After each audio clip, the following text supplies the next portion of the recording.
दोस्तों, आप सब कैसे हो? मेरे चैनल पर आपका स्वागत है। फिर से एक रस भरी कहानी में आज की कहानी बहुत ही खतरनाक है, जो कहानी सुनते ही शरीर का हर पार्ट खड़ा होने लगेगा।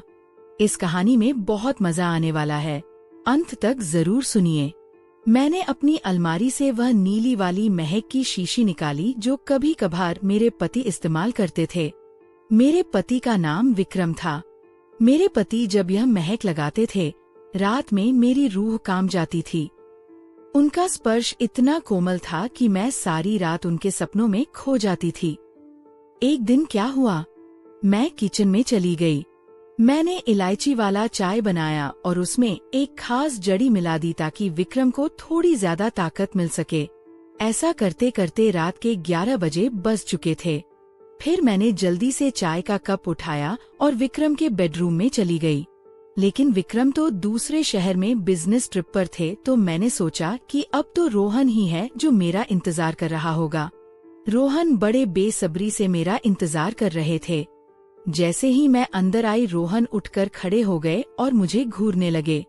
जब वह कुछ नहीं बोले तो मैंने ही पूछ लिया, ऐसे क्या देख रहे हो? बोलो ना, मैं कैसी लग रही हूँ आज? रोहन ने हकलाते हुए कहा, आज तो मन कर रहा है कि आपको अब भी अपनी बाहों में ले लूं।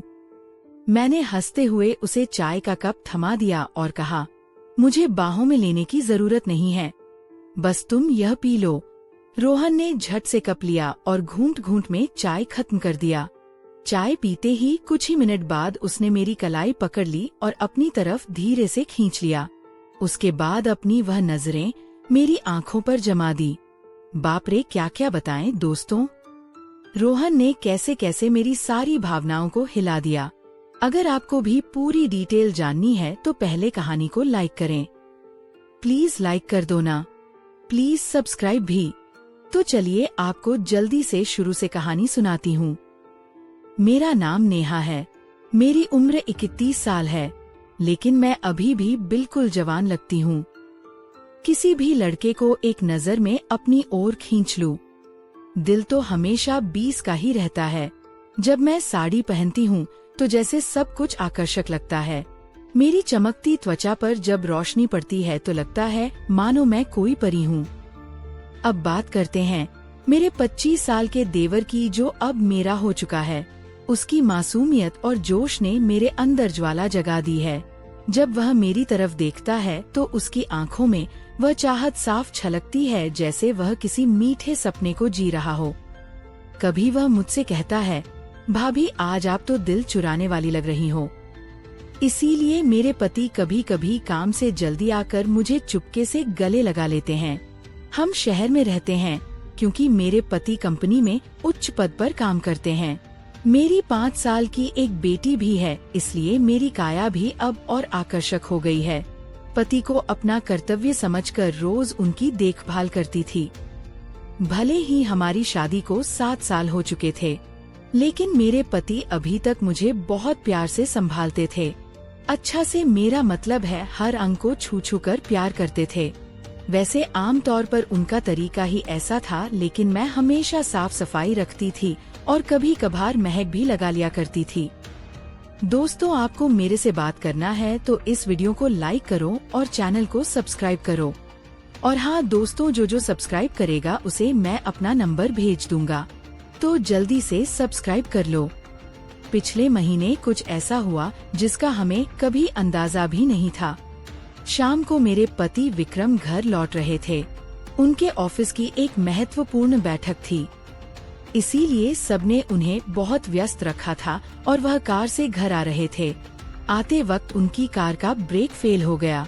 इस हादसे में उनकी कमर में चोट लग गई और डॉक्टर ने कहा कि ठीक होने में कम से कम 8 से 9 महीने लगेंगे। ये सुनकर मेरा दिल टूट गया। विक्रम का दर्द भले ही शारीरिक था, लेकिन मेरे मन में एक गहरी बेचैनी भर आई। जब मैंने उन्हें अस्पताल में देखा, उनकी आंखों में पीड़ा साफ दिख रही थी। मैंने तुरंत उनके पास जाकर उनका हाथ थाम लिया।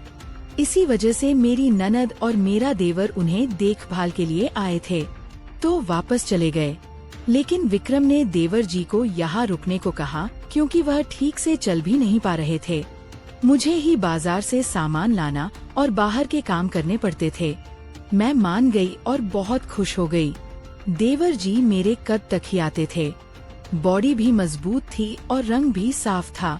वह ज्यादा शरारती किस्म का लड़का नहीं लग रहा था और मैं भी खुश थी कि कोई तो आया जो मेरी मदद कर सके। आज वह मुझसे थोड़ा थोड़ा संकोच कर रहा था क्योंकि वह शादी के बाद पहली बार मेरे साथ इतने पास था।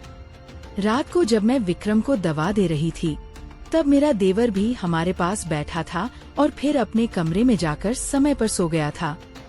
विक्रम के चेहरे पर थोड़ी राहत की लकीर थी, लेकिन वह अभी भी दर्द में था। तभी मेरी सारी भावनाएं बाहर निकल आई।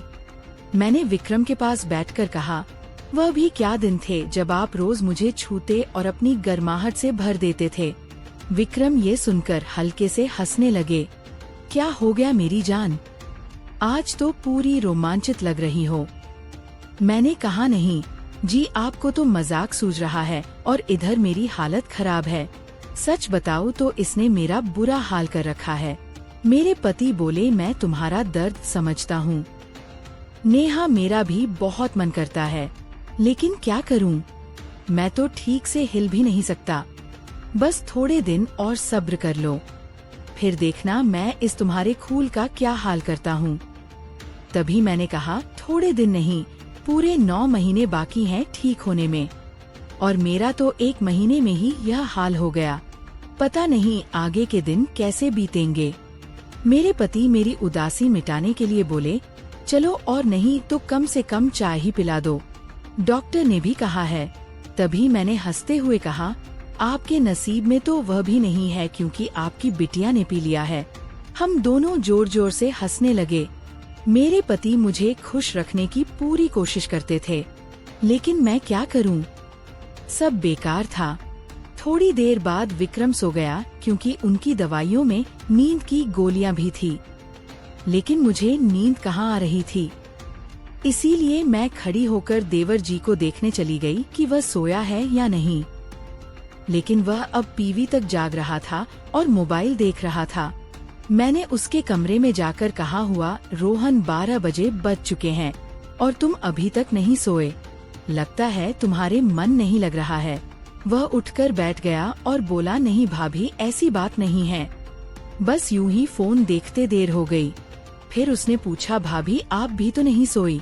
मैंने कहा, मुझे तो आजकल नींद ही नहीं आती। रोहन ने पूछा, क्यों, क्या बात हो गई? मैंने हंसते हुए कहा, नहीं, वह मैं तुम्हें नहीं बता सकती। जब तुम्हारी शादी होगी तो तुम्हें खुद ही पता चल जाएगा। मेरे मुंह से ऐसा सुनते ही रोहन ने अपनी नजरें नीचे कर ली और अंदर ही अंदर मुस्कुराने लगा। तभी मैंने कहा, अरे तुम तो इतनी सी बात पर शर्मा गए। अच्छा बताओ, अभी तक कोई लड़की पसंद की है या नहीं? रोहन कुछ नहीं बोला, उसे अभी भी संकोच था। तभी मैंने उसका हाथ पकड़ा और कहा, अरे पागल, अपनी भाभी से इतना मत शर्माओ। वह धीरे से बोला, भाभी सच बताओ तो ऐसी बातें मैंने अभी तक अपने दोस्तों से भी नहीं की हैं। मैंने कहा, अच्छा तुम मुझे अपना दोस्त ही समझ लो ना, क्योंकि मुझे ऐसी बातें करने में बहुत मजा आता है। रोहन ने कहा, हाँ भाभी, एक थी, लेकिन उसने मेरे से बातें बंद कर दी हैं। मैंने पूछा, तुमने उसकी जुदाई तो कर दी होगी ना? रोहन बोला, नहीं भाभी, सच बताओ तो मैंने उसे ठीक से छुआ भी नहीं था। मैंने मुंह बनाते हुए कहा, तुम तो बड़े सीधे हो। चलो कोई बात नहीं, अब तुम मेरे पास आ गए हो तो मैं तुम्हें अपना प्यार देकर जवान कर दूंगी। मैं बातें करते करते रोहन के कमरे में ही गई थी। सुबह जब मेरी आंखें खुली तो रोहन बेड पर बैठा हुआ मुझे ही देख रहा था। मेरे उठते ही रोहन ने मुझे गुड मॉर्निंग बोला। जब मैंने पूछा, क्या देख रहे हो, तो शर्त वह बोला, भाभी आप सच में बहुत आकर्षक हो। वह हम मुस्कुराते हुए बोला, अच्छा तब तुम सुबह सुबह आकर्षण का मजा ले रहे हो और रात को तो बड़े शर्मा रहे थे। वो मुस्कुरा के पूछने लगा, भाभी आप बुरा ना मानो तो एक बात पूछ सकता हूँ?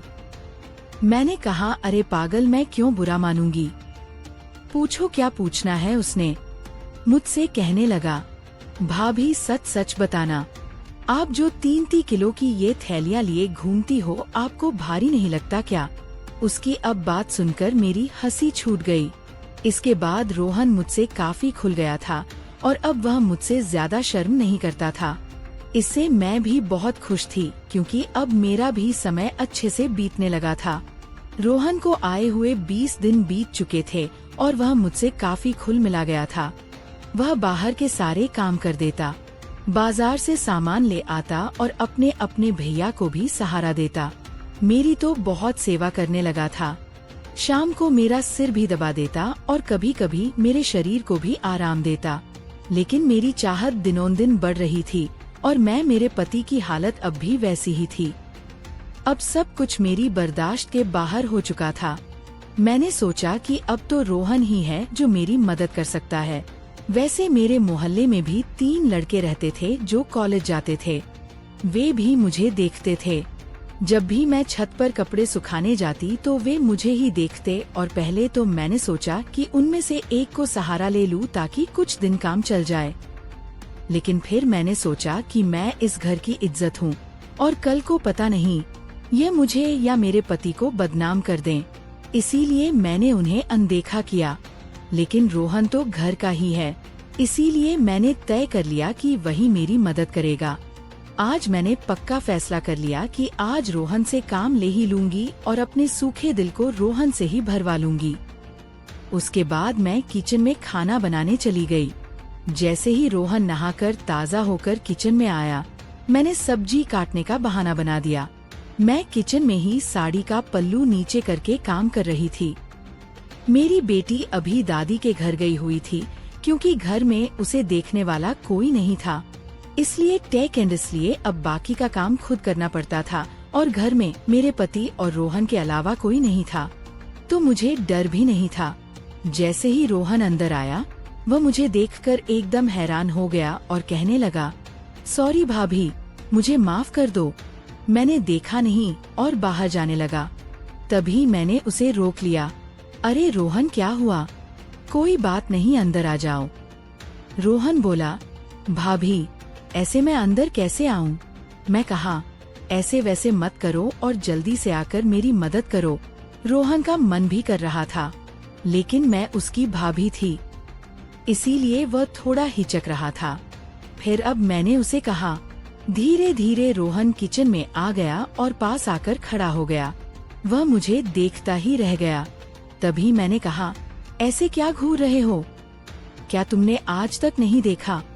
वह बोला, माँ कसम भाभी, मैं आपको बता नहीं सकता कि मुझे कैसा लग रहा है। बहुत ही अद्भुत है भाभी। मैंने कहा, तारीफें करना छोड़ो और यहाँ मेरी मदद करो। तभी रोहन बोला, भाभी मुझे नहीं पता कैसे करना है। तो मैंने कहा, अरे बेवकूफ, इसमें कुछ नहीं करना, ये लो पकड़ो और बस धीरे धीरे सहलाओ।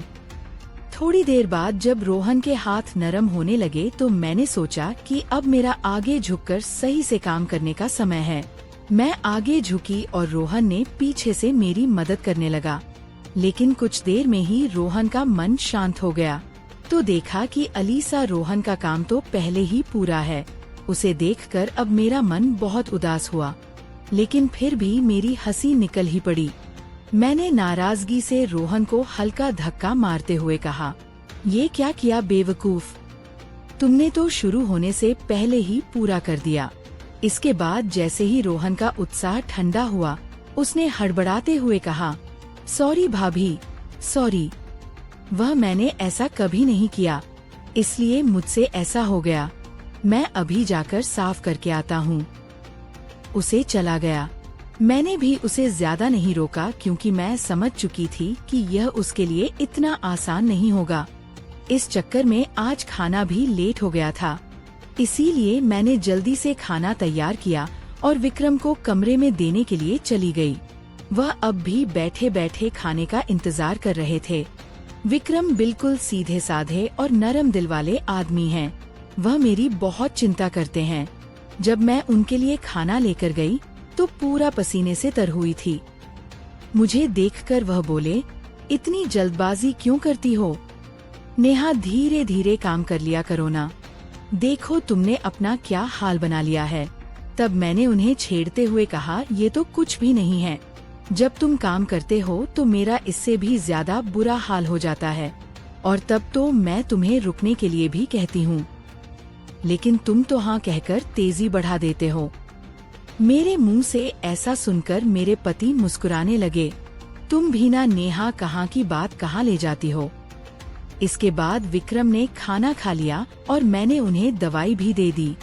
दवाई लेने के बाद उन्हें नींद आ गई और वह आराम करने लगे। मैं भी काफी थक चुकी थी, इसलिए मैं नहा धोकर ताज़ा हो गई।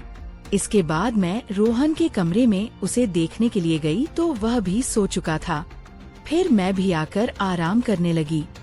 शाम को जब मैं रोहन को चाय देने गई तो वह बैठा फोन चला रहा था। मुझे देखकर उसके चेहरे पर मुस्कान आ गई। मैं भी उसे देखकर हंसने लगी और मैंने उससे पूछ लिया, क्या बात है रोहन, आज तो तुम काफी खुश लग रहे हो। तो वह बोला, भाभी वो मैंने पहली बार ऐसा एहसास लिया था, प्लीज आप बुरा मत मानना, मैं सच बता रहा हूँ। बिल्कुल मेरे से काम नहीं बन पाया। तभी मैंने उसे रोकते हुए कहा, अरे बेवकूफ, मैं कब बुरा मानने लगी, वैसे सच बताओ तो मुझे भी अच्छा लगा। इसके बाद मैं रोहन को चाय पकड़ा दी और उसके साथ बैठकर पीने लगी। हम दोनों बातें करने लगे। आज रोहन के मुंह से मेरे लिए तो तारीफें ही बरस रही थी। वह बस मेरी प्रशंसा ही करता जा रहा था। भाभी आप बहुत खास हो, मैं तो सोच रहा हूँ कि जिंदगी भर आपके साथ ही रहूं। इन 20 दिनों में मुझे स्वर्ग जैसा लग रहा है, और ऊपर से आपकी सुंदरता। मैंने मुस्कुराते हुए कहा, आज तो तुम्हारे मुंह से सिर्फ तारीफें ही निकल रही हैं। लगता है रोहन मेरा हाथ पकड़कर बोला, आप सही कह रही हैं भाभी, अब आपको भी मेरे काम में मेरी मदद करनी होगी। अब तो आपको मेरी बात माननी ही होगी। प्लीज भाभी मना मत करना, बस एक बार के लिए मेरी हमसफर बन जाओ। इसके बाद आप जो भी कहेंगी मैं करूँगा। जब रोहन सब कह रहा था तो उसका चेहरा लाल हो गया था और मेरी हंसी फूट पड़ी थी। मैंने उसके सर पर हाथ फेरते हुए कहा, अरे पगले, इतना गंभीर क्यों हो रहे हो? बताओ, मैंने तुम्हें कभी किसी चीज के लिए मना किया है? वैसे भी अब तुम्हारे भैया तो वैसा भी मेरे काम में मेरी मदद नहीं कर पाते हैं, और तुम इतना शर्माओ मत। अगर इतना शर्माओगे तो कैसे चलेगा? चलेगा। इतना कहने के बाद मैं बोली, आगे से अब तुम्हारे साथ ही सोऊंगी, बस तुम मेरा ख्याल अच्छे से रखना। दोस्तों, कैसी लगी आपको रस भरी कहानी? अगर अच्छी लगी हो तो कमेंट में जरूर बताएं, और साथ ही साथ इस चैनल को भी सब्सक्राइब कर दें, ताकि मैं इससे भी और जबरदस्त कहानियाँ आपके साथ शेयर कर सकूं। और प्लीज लाइक करना नहीं भूलना। आप सब जानो। धन्यवाद। वेट करें इसके आगे वाले पार्ट।